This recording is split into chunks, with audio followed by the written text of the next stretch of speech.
Qué bueno que estamos nueva vez en la casa del Señor. Alguien dijo,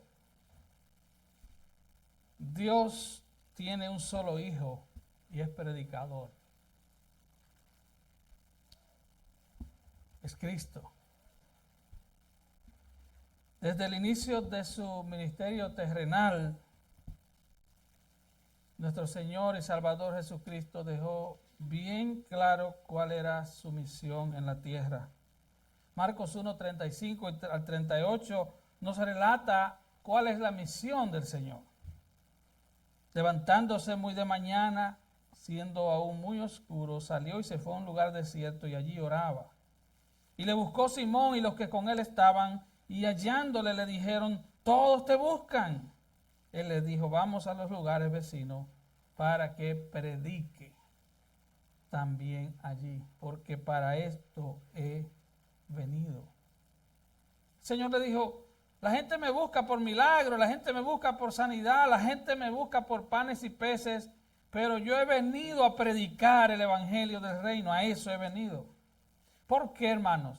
Porque a Dios le plació, según 1 Corintios 1:21, salvar a los pecadores a través de la predicación del evangelio. No es a través de programas, no es a través de videos, no es a través de páginas sociales, a través de la predicación fiel de la palabra de Dios. Y por eso él llamó primariamente a 12. Marcos 3:14 dice que él estableció a 12 para que estuvieran con él y para enviarlos a predicar. Y además él llama a cada creyente a eso mismo, predicar el evangelio del reino.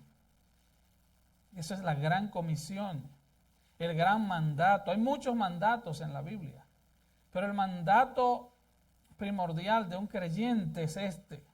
Marcos 16:15, y les dijo, id por todo el mundo y predicad el evangelio a toda criatura. Y Mateo 28, 19, 20 dice, por tanto, id y haced discípulos a todas las naciones, bautizándolos en el nombre del Padre y del Hijo y del Espíritu Santo, y enseñándoles que guarden todas las cosas que os he mandado. Y usted dirá, pero yo no viajo a ningún lugar. Bueno, pero usted tiene un compañero de trabajo que es chino, tiene otro que es de otra nacionalidad. Estamos en una nación donde están todas las nacionalidades. Así que usted no tiene que ir a las naciones porque las naciones están aquí.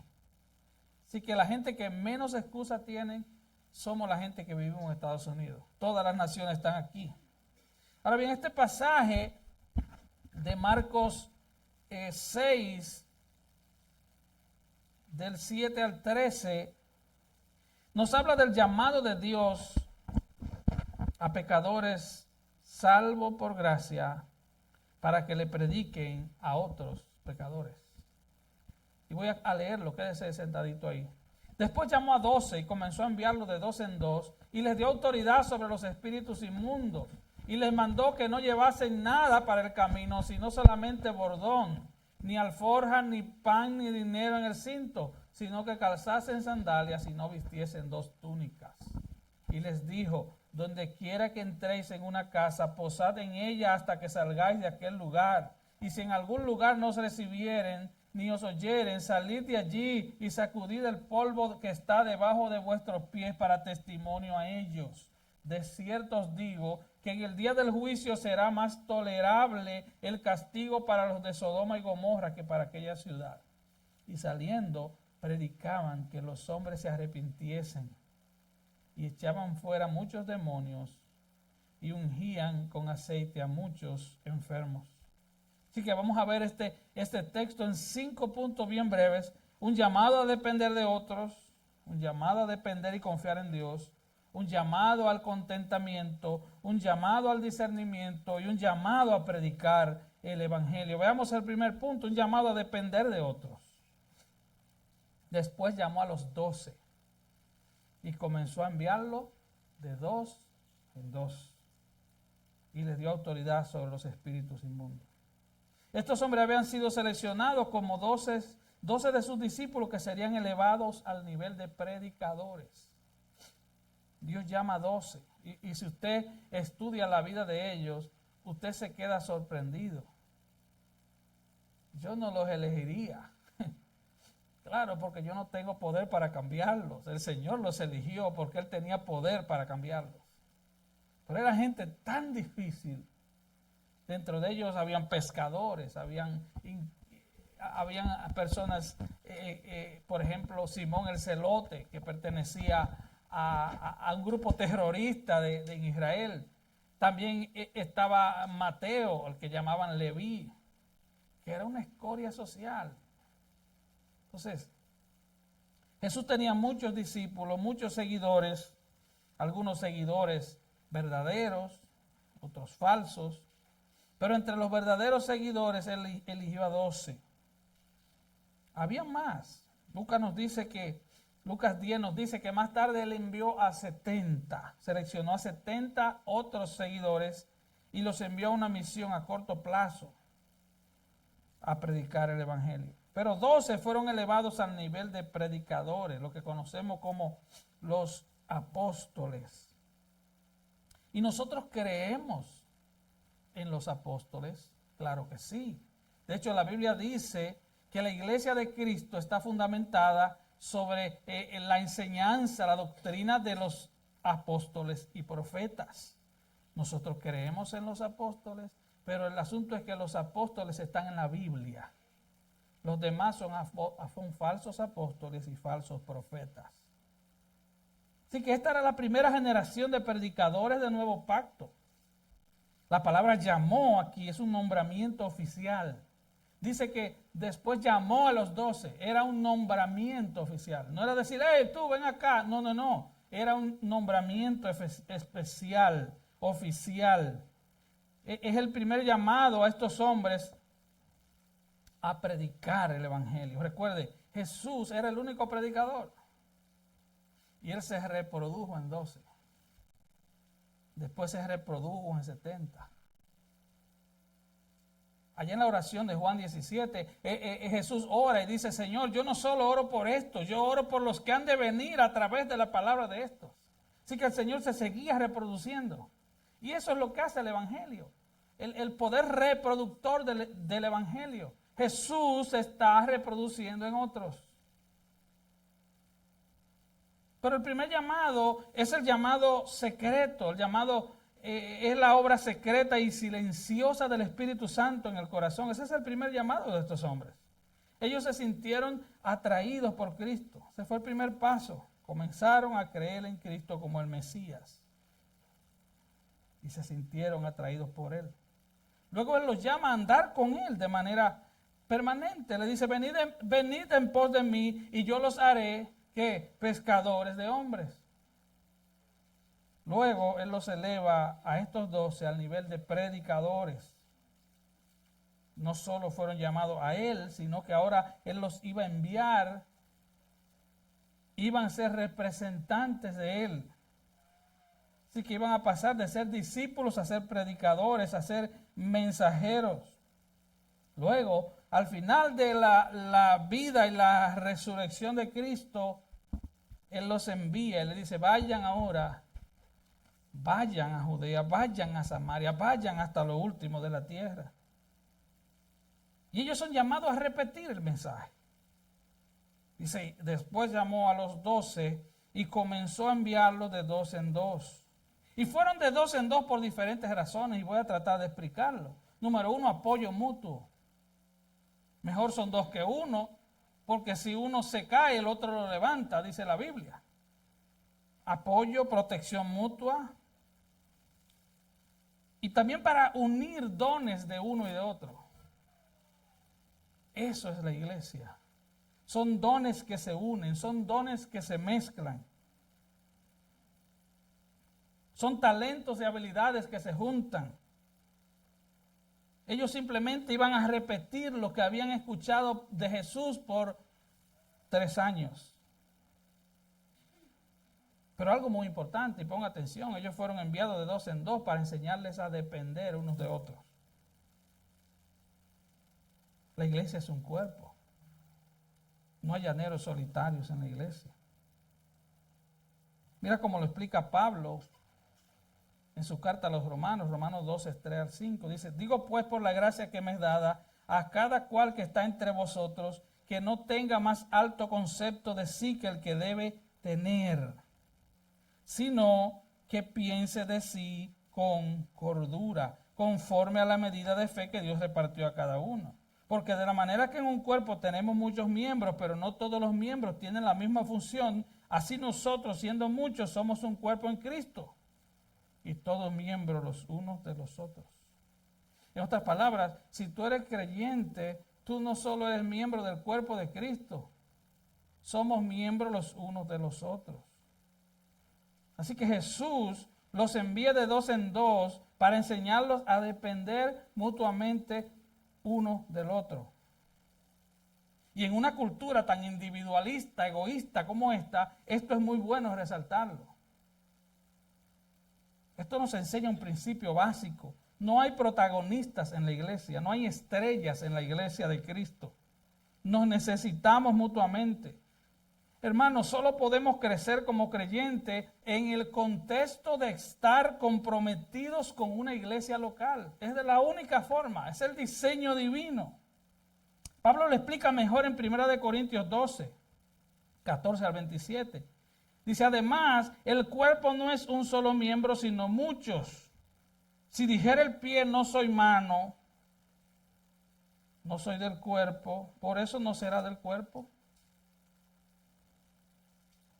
Él dice en el 19, porque si todos fueran un solo miembro, ¿dónde estaría el cuerpo?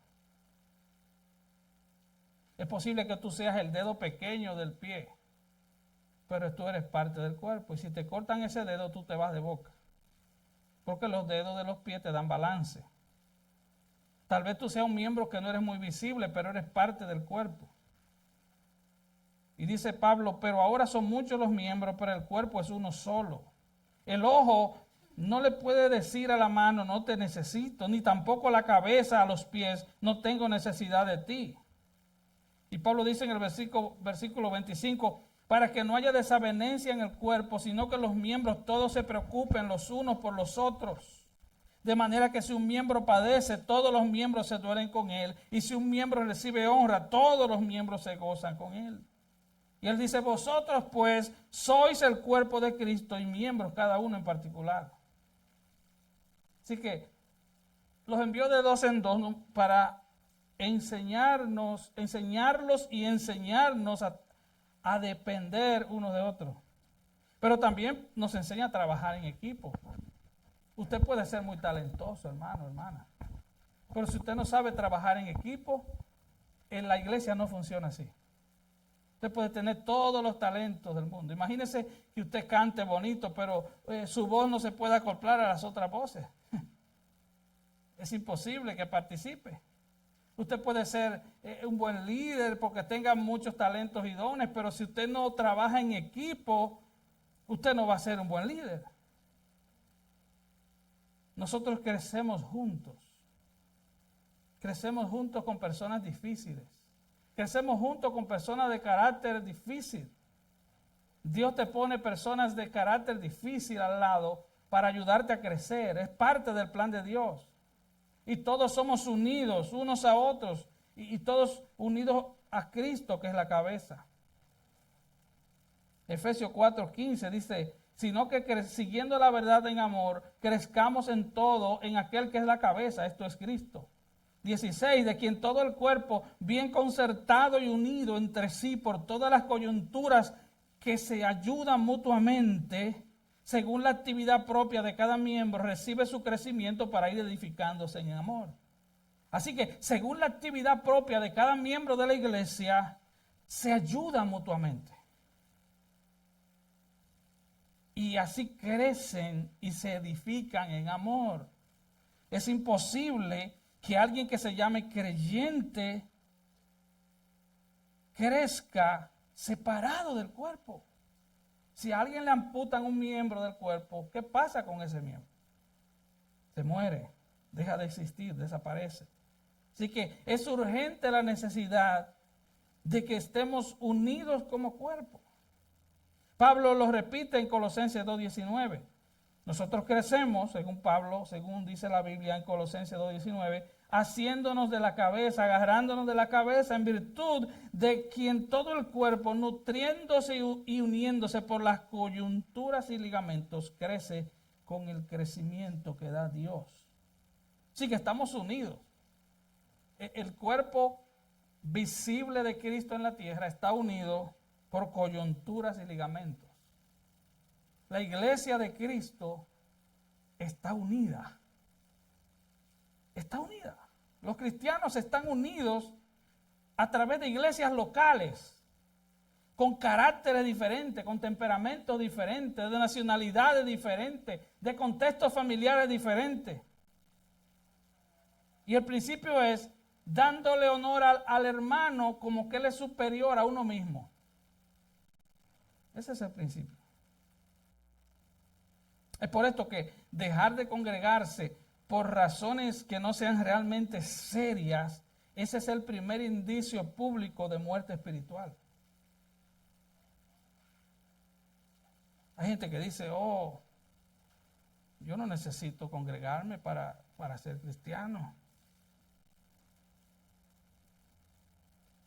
Tú no necesitas congregarte para ser salvo, pero si tú eres salvo, tú te vas a congregar, porque tú no solo vas a amar al Salvador, porque Él te salvó a ti, tú vas a amar a los otros hermanos que Él salvó con la misma sangre que Él te salvó a ti.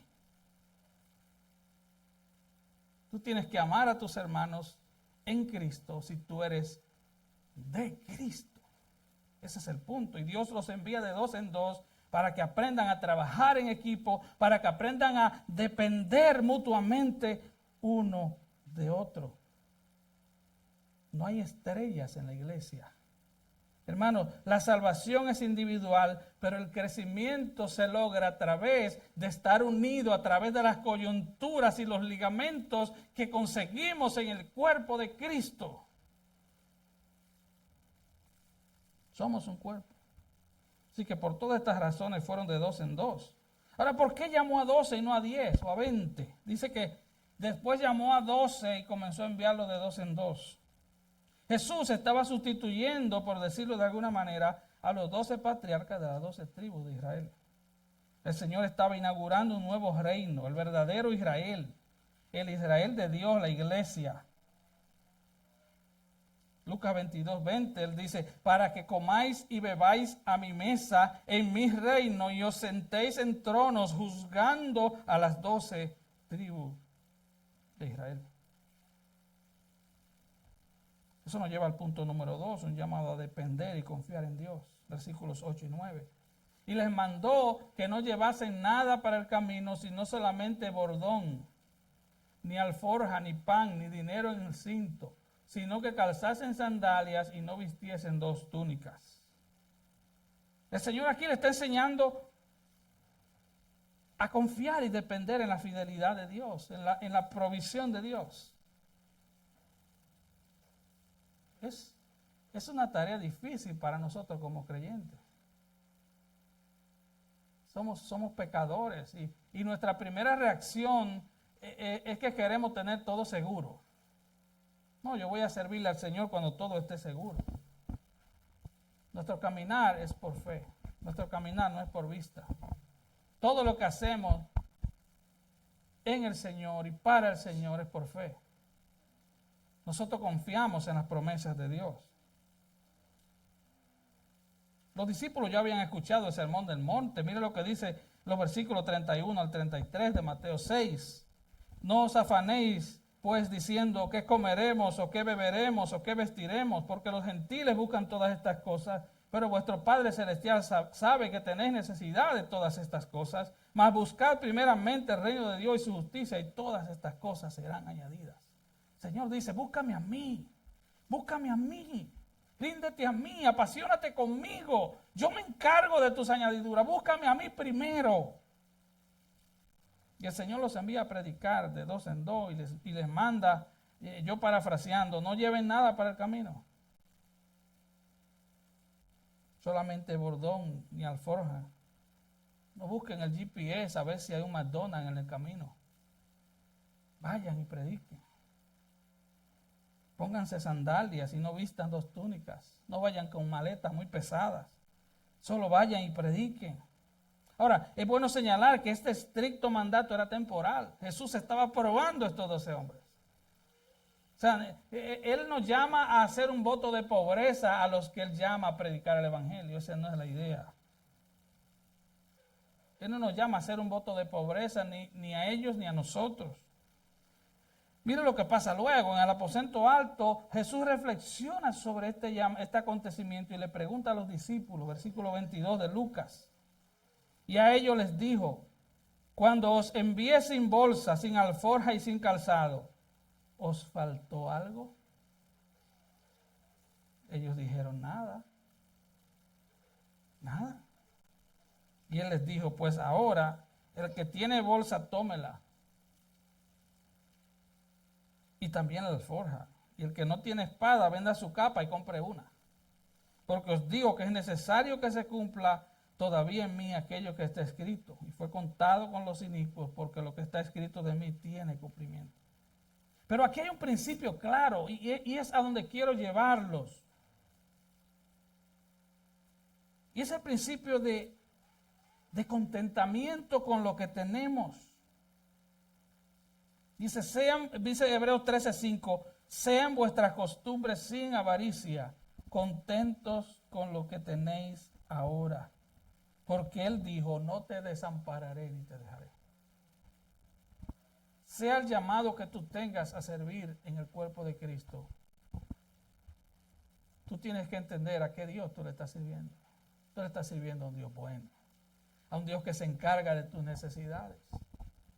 Tú no haces nada con servir al Señor de manera legalista, pensando que tú te estás ganando el favor de Dios al servirle.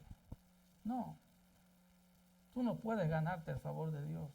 Solo Cristo puede ganarse el favor de Dios y lo hizo. Tú no puedes ser aceptado por Dios en sí mismo por quien tú eres. Tú fuiste aceptado en Cristo. Así que tus costumbres sean sin avaricia. Eso es un llamado a depender de Dios, hermano. A depender de Dios. Esa es la idea de los versículos 8 y 9. Ahora, eso nos lleva al tercer punto, llamado al contentamiento. Versículo 10. Y les dijo, donde quiera que entréis en una casa, posad en ella hasta que salgáis de aquel lugar. Los falsos maestros de la época de Jesús iban de casa en casa. Entonces iban a una casa, si le abrían la puerta, entonces buscaban siempre una casa con más dinero, más comodidades, alguien que ellos andaban buscando como el mejor postor. Lo que el Señor le está diciendo, donde primero te den alojamiento, aunque duermas en el piso, quédate ahí hasta que salgan de la aldea. No anden buscando comodidad. Vivimos, la iglesia de hoy en Estados Unidos está como está porque estamos muy cómodos, demasiado cómodos. Nos quejamos de todo, nos quejamos del color de la silla, nos quejamos de que la alfombra está así, nos quejamos de aquello. La iglesia primitiva no sufría de eso, no se quejaban de nada. No se quejaban de nada. Así que Él le dice, donde primero le brinden alojamiento, quédense ahí, aunque sea la casa más pobre. ¿Se imagina usted los apóstoles haciendo milagros? Yo sé que recibían ofertas de otras casas. Les decía, vente para mi casa, porque yo quiero que tú te quedes en mi casa para que bendigas mi casa. No, el mandato era quédate ahí. Quédate ahí. 1 Timoteo 6:6. Pablo le dice a Timoteo, pero gran ganancia es la piedad acompañada de contentamiento, porque nada hemos traído a este mundo y sin duda nada podemos sacar. Así que teniendo sustento y abrigo, estén contentos con eso, porque los que quieren enriquecerse caen en tentación y lazo y en muchas codicias necias y dañosas que hunden a los hombres en destrucción y perdición. Los que quieren enriquecerse. Dios no tiene problema con el dinero. El problema es que tu corazón, el anhelo de tu corazón sea enriquecerte. Si el anhelo de tu corazón es enriquecerte, si el anhelo de tu corazón es tener lo mejor de lo mejor, Cristo no tiene espacio en tu corazón.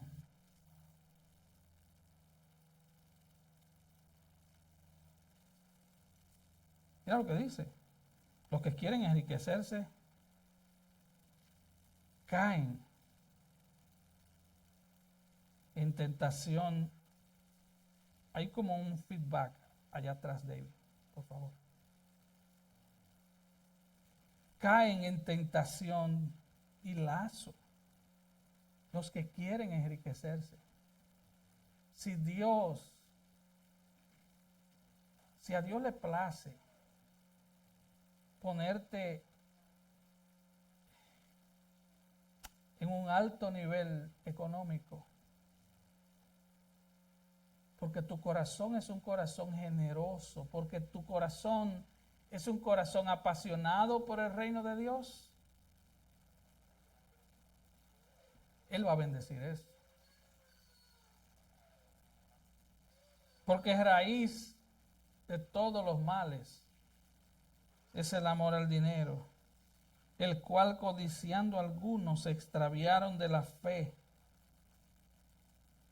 Que dice, se extraviaron de la fe y fueron traspasados de muchos dolores. Eso nos lleva al punto 4, un llamado al discernimiento. Versículo 11. Y si en algún lugar no te reciben ni te oyen, sal de allí, sacude el polvo que está debajo de tus pies, para testimonio a ellos. De cierto os digo que en el día del juicio será más tolerable el castigo para los de Sodoma y Gomorra que para aquella ciudad. Wow.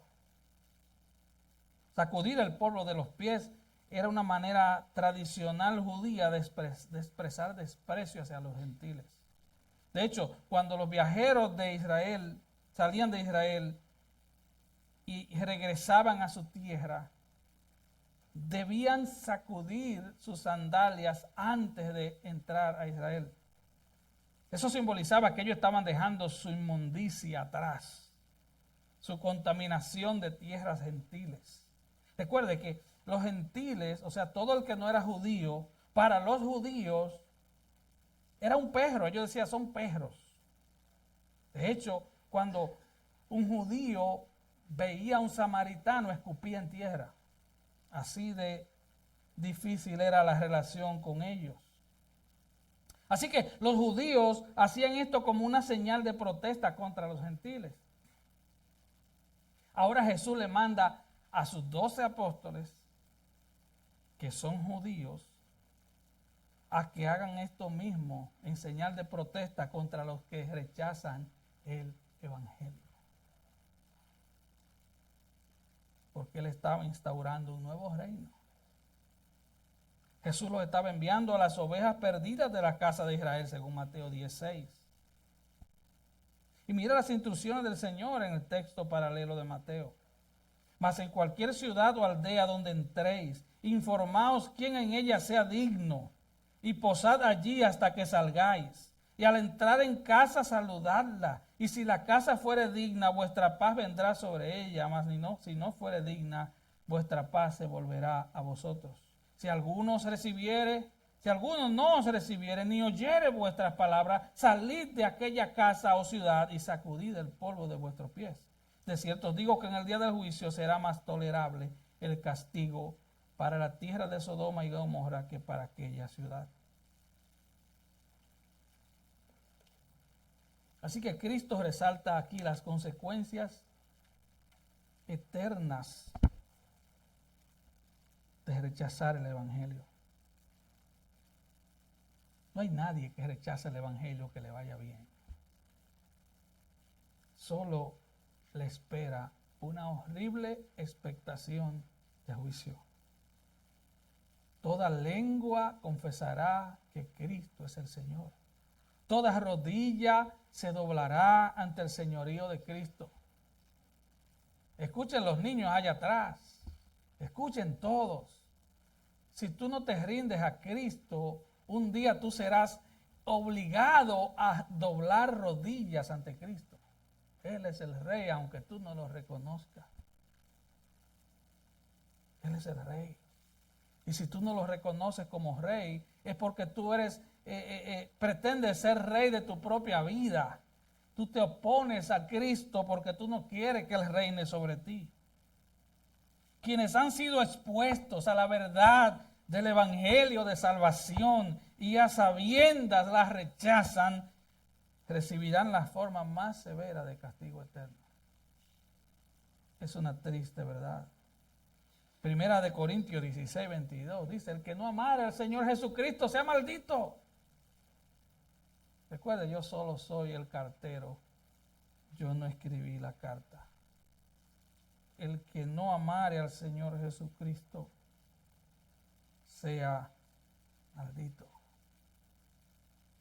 El Señor viene. Primera de Corintios 16, 22. Tú amas al Señor Jesucristo. Él está en el centro de tus afectos más profundos. Él ocupa el trono de tu corazón. Volviendo a Marcos 6:11. Si en algún lugar no te reciben ni te oyen, sal de allí. Sacuda el polvo que está bajo vuestros pies. Jesús ya lo había explicado en el Sermón del Monte en Mateo 7:6. No deis lo santo a los perros, ni echéis vuestras perlas delante de los cerdos. No sea que las pisoteen y se vuelvan y os despedacen. Así que mientras cruzaban Galilea, los discípulos se tropezarían con aquellos que Cristo describió como perros y cerdos espirituales. Hombres orgullosos, hombres duros de corazón, que despreciaban el glorioso evangelio de Cristo el Señor. Terrible esto. Y el mandato para ellos y para nosotros es que cuando nos encontremos con tales personas, ejerzamos discernimiento. Ejerce discernimiento. Deja a esa gente atrás y predícale a alguien que sea receptivo. No le eches las perlas a los cerdos. El evangelio es la perla preciosa, es la perla de gran precio. Tú no te imaginas tirar una cadena de oro con diamantes en un lugar donde hay cerdos, en el lodo. Y eso nos lleva al quinto punto, un llamado a predicar el evangelio. Y saliendo predicaban que los hombres se arrepintiesen y echaban fuera muchos demonios y ungían con aceite a muchos enfermos y los sanaban. El llamado es a predicar el evangelio. El llamado no es hacer cuentos. El mensaje es Cristo y este crucificado. El mensaje es arrepiéntete y cree. Ven a Cristo. El mensaje es: si quieres ser discípulo de Cristo, toma tu cruz cada día, niégate a ti mismo y sigue a Cristo. No hay términos grises. No hay nada en el medio. O sigues a Cristo o simplemente tú estás a la espera del juicio del Señor. No hay otra cosa, no estoy predicando un mensaje de miedo, estoy predicando el evangelio. Este es el evangelio. No hay otra cosa, no hay otra cosa que esperar. No existe el purgatorio, no existe el limbo. No hay un lugar donde tú vayas a ver si hiciste cosas buenas o cosas malas. No existe eso. Solo existe cielo e infierno. Ahora el versículo 13 dice que echaban fuera muchos demonios y ungían con aceite a muchos enfermos. Hay evidencia en el Nuevo Testamento que este es un llamado exclusivo para los apóstoles. Exclusivo para los apóstoles. Nosotros podemos orar por personas endemoniadas y de hecho lo hacemos, pero el poder que le fue dado a los apóstoles era un poder único. Recuerden, los apóstoles fueron la fundación de la iglesia. Ellos fueron los fundadores de la iglesia, ellos fueron la zapata sobre los cuales se levantó el edificio de la iglesia, del cual Cristo era la piedra angular. El llamado nuestro es a predicar el evangelio. Santiago nos dice que si hay algún enfermo en la iglesia local, llamen a los ancianos de la iglesia, llamen a los pastores, únganlo con aceite y el enfermo sanará. Él no está diciendo, oh, los pastores tienen don de sanidad. No, no, no. El Señor los va a sanar si Él quiere. Nuestro deber es orar. Tenemos que orar. Ese sí es un deber. Tenemos que orar. Pero el milagro le pertenece al Señor, no al hombre. Nuestro llamado es a predicar el evangelio, es a anunciar las buenas nuevas. Y este es el mensaje del evangelio. Arrepentíos y convertíos. Ellos salieron a decir lo mismo que Jesús decía. Arrepiéntense. Ellos salían a decir lo mismo que Juan el Bautista decía. Arrepiéntense. Es el mismo mensaje de Pedro, de Juan, de Pablo. Arrepiéntanse y crean. Vengan a Cristo el Señor en arrepentimiento y fe. John MacArthur dijo, las escrituras hacen lo que el psicoanálisis no puede hacer. Perfora el corazón. Perfora el corazón, penetra profundo en el alma y examina nuestras motivaciones. Y él dice, cuando te ves a ti mismo a la luz de las escrituras, te ves a ti mismo tal cual eres. Es el espejo más perfecto. Ahí salen todas las arrugas de tu alma. Ahí salen todos los pecados de tu corazón cuando tú te ves en la palabra de Dios. Así que es el mensaje del Evangelio de Cristo. Este es el mensaje. Y si tú no predicas el Evangelio, y si tú nunca le has hablado a alguien, le has presentado el plan de salvación a alguien, es muy probable que tú no seas cristiano. Es muy probable que tú te estés avergonzando de Cristo. Es muy probable que tú no hayas entendido que tú fuiste salvo de una condenación eterna y merecida. Es muy probable. Está entera de juicio si en verdad eres cristiano o no lo eres. Porque no estás compartiendo lo que recibiste. Recuerda aquel hombre que andando por un campo encontró aquel tesoro. Y dice la Biblia que él vendió todo y fue y lo compró. Él se encontró con Cristo.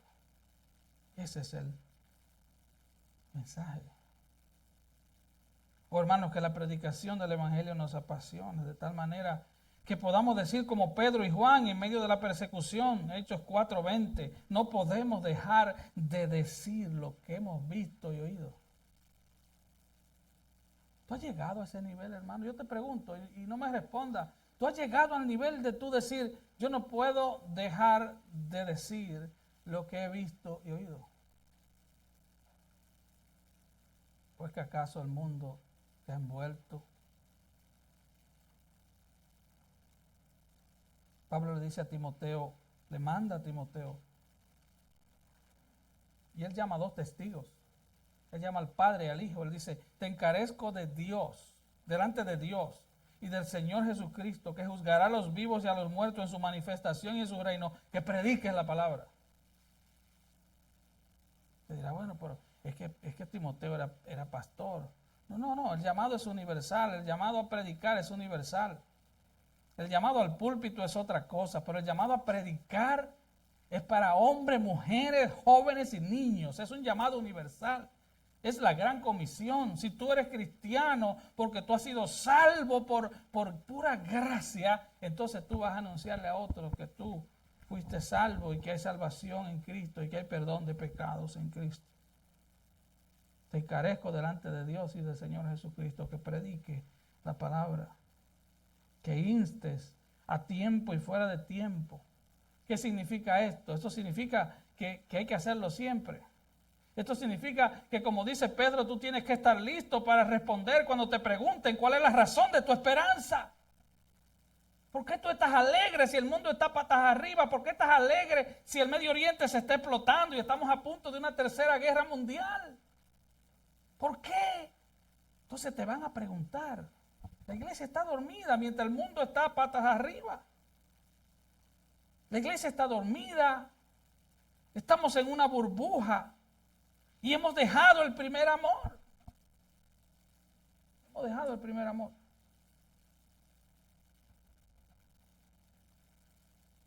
Pablo le dice a Timoteo, predica la palabra. Insta a tiempo y fuera de tiempo. Redarguye, reprende, exhorta con toda paciencia y doctrina. Llénate de la palabra. Y después de advertirle del peligro de los falsos maestros y de los falsos discípulos, porque van de la mano, ¿verdad? Donde hay un falso maestro hay falsos discípulos. Porque ningún discípulo verdadero va a seguir a un falso maestro. Eso es algo común. Y si hay un verdadero discípulo, va a escapar, va a salir de ahí. Porque las ovejas de Cristo oyen la voz de Cristo y la voz de Cristo está en la palabra, en la Biblia. Así que después de Pablo advertirle a Timoteo, vendrán falsos maestros, vendrán gente con comezón de oír, él le dice en el versículo 5 de 2 Timoteo 4, pero tú sé sobrio en todo, soporta las aflicciones, haz obra de evangelista, cumple tu ministerio. Es un llamado a dejar la ñoñería, es un llamado a buscar a Dios, hermano. Estamos es una generación de cristal, que por cualquier cosita nos ofendemos, que porque me rompí una uña no voy para la iglesia. Mira, hermano, los discípulos en medio de la persecución crecieron.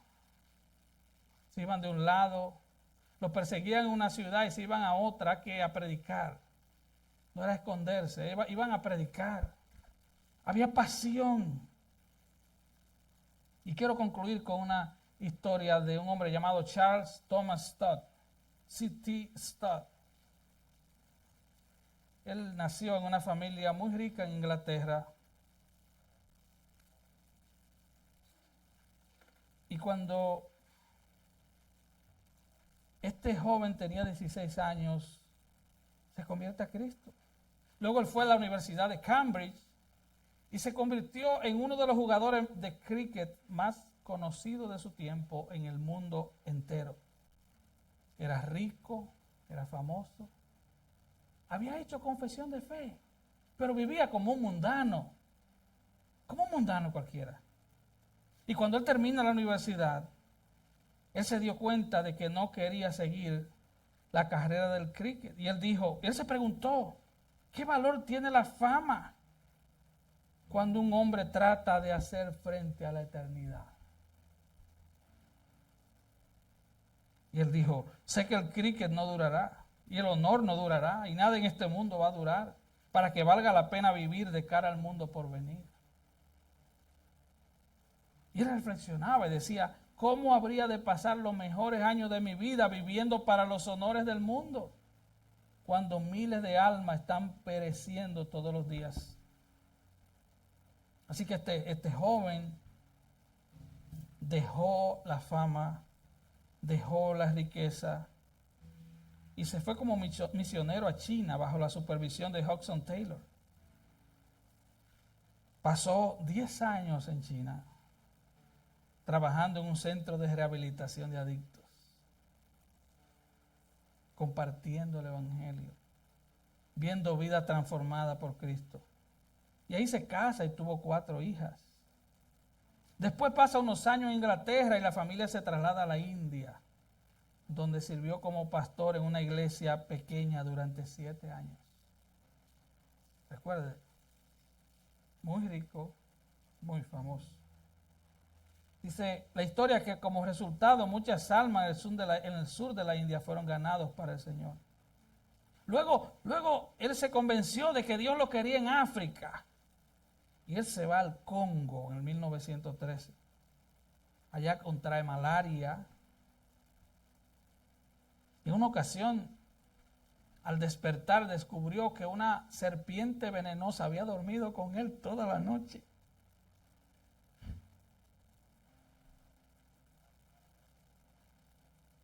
y junto con sus compañeros establece estaciones misioneras en todo África. Escribió más de 200 himnos, tradujo el Nuevo Testamento al idioma nativo del Congo y fue testigo de miles de africanos convertidos a Cristo. Sufría de asma severa, pasaba las noches casi sin respirar. Pero murió a los 70 años. Porque los hijos de Dios no mueren cuando el diablo quiere. Él murió a los 70. Después de pasar toda su vida en el servicio misionero. Cuando su padre muere años atrás, con una fortuna de millones de dólares. ¿Sabe lo que le hizo? Se la repartió a iglesias y a organizaciones sin fines de lucro. Se quedó con 3,000 libras. Y después la esposa le dijo, también entrégalas. Se casó con una mujer de Dios, obviamente. Así que 10 años en China, 7 en la India, más de 20 en África. Y uno de sus poemas hoy nos decía así, voy a leerlo.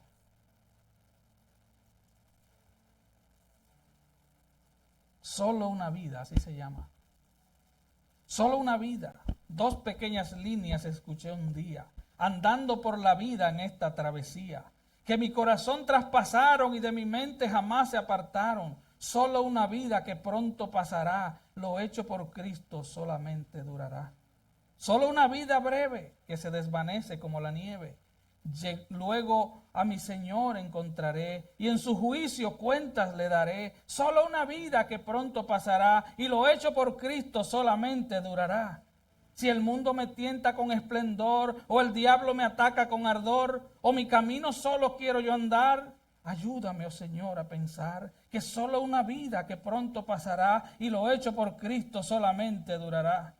El gozo o tristeza, en gozo o tristeza someterme yo a ti, es mi único propósito aquí. Cualquiera la lucha, firme y fiel en la vida diaria siempre seré. Solo una vida que pronto pasará y lo hecho por Cristo solamente durará. Que mi amor arda con devoción y al mundo desdeñe con pasión, viviendo para ti, oh Señor, y dándote siempre loor. Solo una vida que pronto pasará y lo hecho por Cristo solamente durará. Solo una vida. Atención prestad y haced solamente su voluntad. Así, cuando le veáis venir, valió la pena, podréis decir.